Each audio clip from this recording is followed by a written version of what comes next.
Hi hello friends, நம்ம செண்பகவல்லி பார்த்திங்கன்னா இப்போ ஒரு பக்கம் சந்தோஷத்தில் இருக்காங்க. ஏன்னா நான் நினச்சதை நிறைவேற்றிடுவேன், கண்டிப்பாக நான் நினச்சதை சாதிக்காமல் விடவே மாட்டேன் அப்படின்ற மாதிரி பார்த்திங்கன்னா விபரீத முடிவுக்கு கூட கொண்டு போகிறாங்க அவங்களுடைய கவனத்தை. இப்போ அவங்களுடைய எண்ணம் முழுக்க என்ன அப்படின்னா, எல்லாருமே ஒரே வீட்டில் இருக்கணும். ரம்யா வர்றதே இவங்களை டார்ச்சர் பண்ணுறதுக்காக தான் அப்படின்ற மாதிரி ஓப்பனாக பார்த்திங்கன்னா சொல்லிட்டாங்க. இப்போவாவது நம்ம செண்பகவல்லிக்கு புரியக்கூடாதா? ஏன்னா ரம்யா கல்யாணம் பண்ணிக்கிட்டு வர நோக்கமே அன்னத்தை வாழா வெட்டியே ஆக்கணும். அது மட்டும் இல்லாமல் இந்த குடும்பத்தை நிம்மதி இல்லாமல் பண்ணணும். அப்போது நம்மளுடைய குடும்பம் நிம்மதி இல்லாமல் இருந்தால் நம்மளால் நிம்மதியாக இருக்க முடியுமா அப்படின்ற மாதிரி நம்ம செண்பகவல்லி ஏன் யோசிக்கக்கூடாது? இப்படி ஒரு முட்டாள் நம்மக்கிட்ட இருக்கிற வரைக்கும் நம்ம எப்போவுமே ஜெயிச்சுட்டு தான் இருக்கோம் அப்படின்ற மாதிரி நம்ம ரம்யாவும் ஒரு பக்கம் கனவு காண்டுக்கிட்டு இருக்காங்க. ஆனால் ரம்யா என்ன தான் பிளான் பண்ணி சக்ஸஸாக சரவணனை கல்யாணம் பண்ணிக்கிட்டு இந்த வீட்டுக்குள்ளே காலடி எடுத்து வச்சாலும் நம்ம அண்ணன் இருக்கிற வரைக்கும் பார்த்திங்கன்னா இந்த குடும்பத்தை பிரிக்கவே முடியாது அப்படின்ற விஷயமும் ஃபஸ்ட்டு நல்லாவே புரிஞ்சுக்கணும் நம்ம ரம்யா. இப்போது எல்லாமே பார்த்திங்கன்னா ஒரு பக்கம் ஸ்மூத்தாக போய்கிட்டு இருக்குது. அதே போல் இந்த குடும்பத்தை தனி கொடுத்துடம் போக விடாமல் நம்ம செண்பகவல்லியும் பார்த்திங்கன்னா கிரோசனை ஊற்றிக்கிட்டு தீயெல்லாம் பார்த்திங்கன்னா பற்ற வச்சுக்கிற மாதிரி ரொம்பவே ஆக்ஷன் பண்ணி அவங்களுடைய மனசு நோக்கிற அளவுக்கு செஞ்சு ஏற்பாடு பண்ணி எல்லாருடைய மனசையும் மாற்றிட்டாங்க. அதே போல் நம்ம சரவணனும் பார்த்திங்கன்னா செம்மைய கேள்வி கேட்டுட்டார் நம்ம சண்முகத்தை.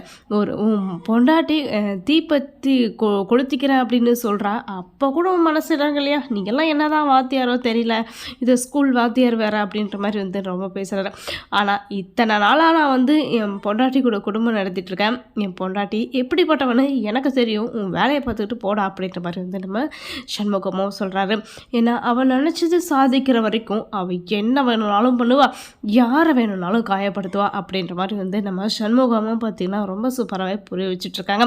ஆனால் அதுக்குள்ளே இருக்கிற விளைவு என்ன அப்படின்ற விஷயத்த நம்ம செண்பகவல்லி பார்த்திங்கன்னா புரியவே இல்லை, புரிஞ்சுக்கவும் போகிறதில்ல இனிமேல்.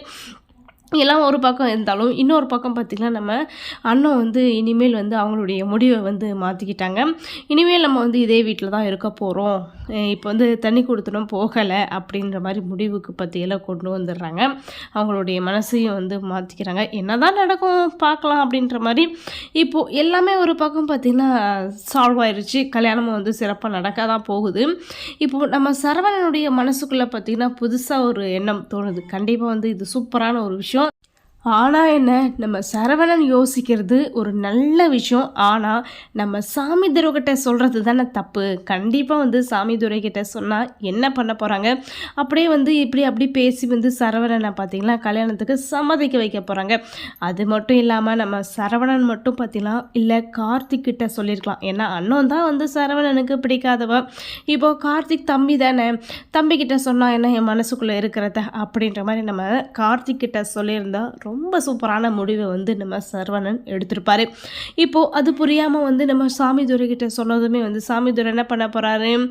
என்னடா மாப்பிள்ளை இப்படி பண்ணுற, நீ ரம்யா மாதிரி ஒரு பொண்ணு உனக்கு கட்டிக்கிறேன் கடை அப்படின்னு சொல்லும்போதே நீ பெரிய ராசிக்காரன், அது மட்டும் இல்லாமல் ஒரு பெரிய இடத்துல நீ போயிட்டு உட்கார போகிற, இப்போ நீ எப்படி இருக்க, இதையெல்லாம் யோசித்து பார்க்காம கல்யாணத்தை நிறுத்துறேன்னு சொல்கிறேன் அப்படின்ற மாதிரி சொல்கிறாரு. கண்டிப்பாக நம்ம கார்த்திகா இருந்தால் நீ நல்ல முடிவு எடுத்திருக்கன்னா, எனக்கு இப்போ தான் உனக்கு பிடிச்சிருக்கு, கண்டிப்பாக ஒரு சூப்பரான விஷயம் இது அப்படின்ற மாதிரி சரவணனுடைய மைண்டவே மாற்றிருப்பார். ஒரு நல்ல வழி